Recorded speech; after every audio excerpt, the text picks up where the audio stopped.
Price now. There we go. Sorry about that, Tony. Oh, you had us all muted? Yeah. So are we good now? Muted, okay. Yeah. Benny, the remote's right there on the table. We got to kill the music behind us or we'll get a copyright strike for having music in the background. All right. We got to jump through all these hoops for the moment. We're gonna get the channel going on there's a couple other platforms I'm looking at. We're going to get it going. So anyways, table shot. So here we are. I am Jeremy Scott Gibbs. This is my brain. In the red, Matt Pesta. In the black, Matt Jermo. And we are going to discuss some kick-ass stuff. But before we do that, I need one of you gentlemen to read my disclaimer back over there. And I think somebody's hiding back over there. Oh, Vince and Bubby are still leaving. So over my shoulder, one of you guys read the... All right. Notice this place is politically incorrect. We say, Merry Christmas, one nation under God. We salute our flag and give thanks to our troops. If this offends you, leave. So there's part of our disclaimer. The other part that we add on, the other addendum to that, is that we drink adult beverages. We cuss. Yeah, get the table shot of us. Cheers, gentlemen. Cheers. He didn't have the table shot. Oh, he's over adjusting stuff still. So we drink adult beverages, we cuss a little bit, and I was thinking about that beforehand. This isn't part of our subject, but I was just thinking about it as we were getting prepared for this today. I'm like, if your Christianity, and we're all believers at this table, if your Christianity is summed up by you not drinking, smoking, or cussing, if that's the grand testimony that you have of, oh, I don't cuss and drink and smoke and do all that stuff, then I don't know what to say to you, man, because you know what? My testimony is I love people. I open up my heart and love deep, even to the point of being screwed over by people every once in a while. Not all the time, but I love deep and I care a lot and I try to help people out when I can and open my man cave up to my friends and family and just have a great time. That's my testimony. So if I cuss, I'm sorry, shit happens. And if I have a drink, have a beverage and do that. But, I think our testimonies should be more about the passion that we have and the love that we have for each other versus what we don't partake in. Mm-hmm. So table shot, Benny. Got to get everybody's. There we go. Okay. So cheers, my friends. Thank you for joining me tonight. So let's get into this bullshit that we're dealing with right now. And let's see, we've been on for more than 10 minutes, right? Yes, sir. That's because I haven't said Alex Jones or COVID-19 or said YouTube can go fuck themselves. But now I've said it. So we'll see how long that lasts, right? Yeah, let's give that one a little. We'll see. We'll see. All right, so we got good sound, 5x5. Oh, wait, Tony has a comment. He says, fuck YouTube. Fuck YouTube. Thank you, Tony. Appreciate that. All right, so we want to talk about, to quote Matt, because this is what he texted me when I said, what are you thinking? What's on your brain that you can scratch into my brain? You be an earwig, and you're an earwig. And he said, lockdown. Let me quote you exactly. You said, lockdown, new normal, and reopening. So this lockdown, first of all, is bullshit. I mean, do we have to go over the numbers? And everybody out there that's watching, if you need to go over the numbers, we'll go over the numbers. You can look them up. But the reality is they're recording every death as a COVID death, whether you get ate by a shark or fall off your ladder and crack your head open, or die of a heart attack, you died of COVID. The hospitals are shut down as far as any elective surgeries, any cancer surgeries, any open heart surgeries, any type of things like that. And the only thing that they're supposed to be doing is waiting on all this mass of COVID patients that are coming in. And yet nobody's coming in. So if you come in with a sprained ankle, you're going to be listed as COVID and they get 13 grand if you're listed as COVID. And if they have to put you on a ventilator, they get a further 39,000. And they're doing that because they're going bankrupt and having to lay off all the employees. Has that been enough of them? Last year's flu was about 80,000 deaths because of the normal seasonal flu.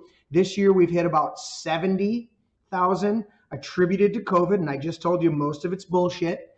And yet we've shut down our entire economy this time. because of COVID, yet we didn't shut it down last year because of the normal flu, and yet numbers in the same 3-month period are higher. So talk to me. Yeah, it's insanity. Obviously, the response to this thing doesn't make any sense. To give an analogy, if you stubbed your toe, the solution wouldn't be to cut your leg off, which is what we're doing. Right. The numbers are disputed, but we don't need to hone in on any one set of numbers to prove our point that very few people are suffering from the coronavirus, and it's a shame all the ones that are. But what we do know for a fact is a very large number of people are suffering because of the economic shutdown and all the economic casualties. People do die from poverty.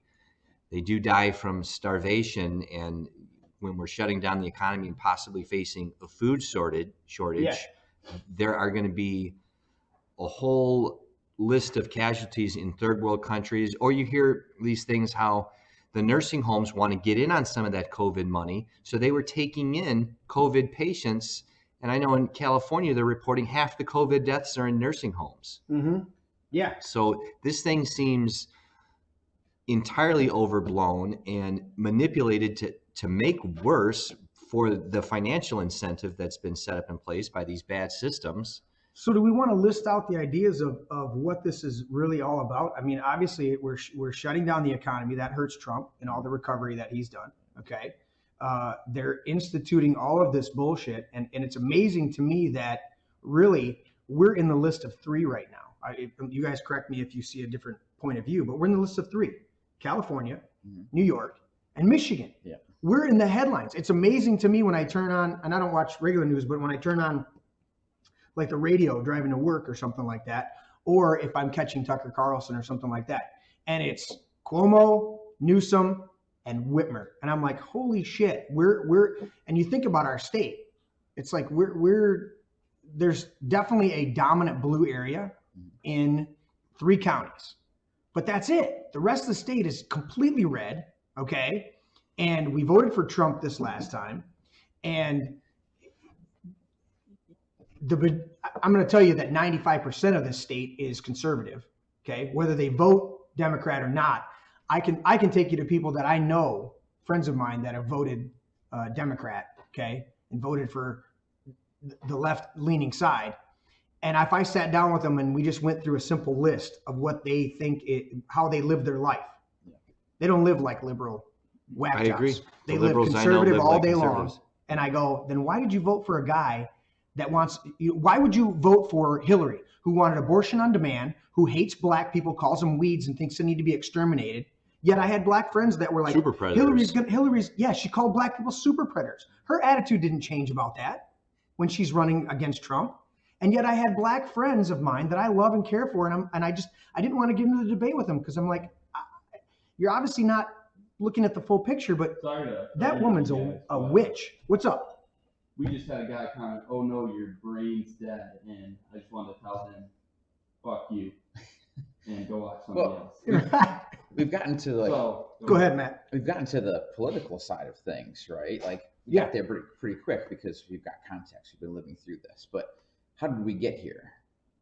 We very early on, I think a lot of people, almost anybody, we didn't know much about this COVID, right? So I think everybody was probably pretty reasonable and said, hey, we don't know what's going on. We don't know what's coming out of China. We don't know how this is going to affect people. Maybe we should be cautious. And that made a lot of sense, like if we could help, if we could all like help somebody that, that is vulnerable. Yeah, sure. Let's do it. And isn't that the way we buy into things? Well, we do. And because we didn't have any data.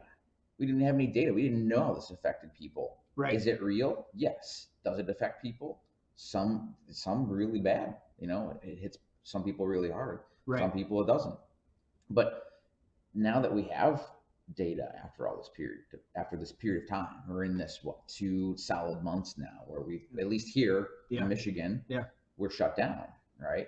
So how are we still handling this with this unexpected attitude?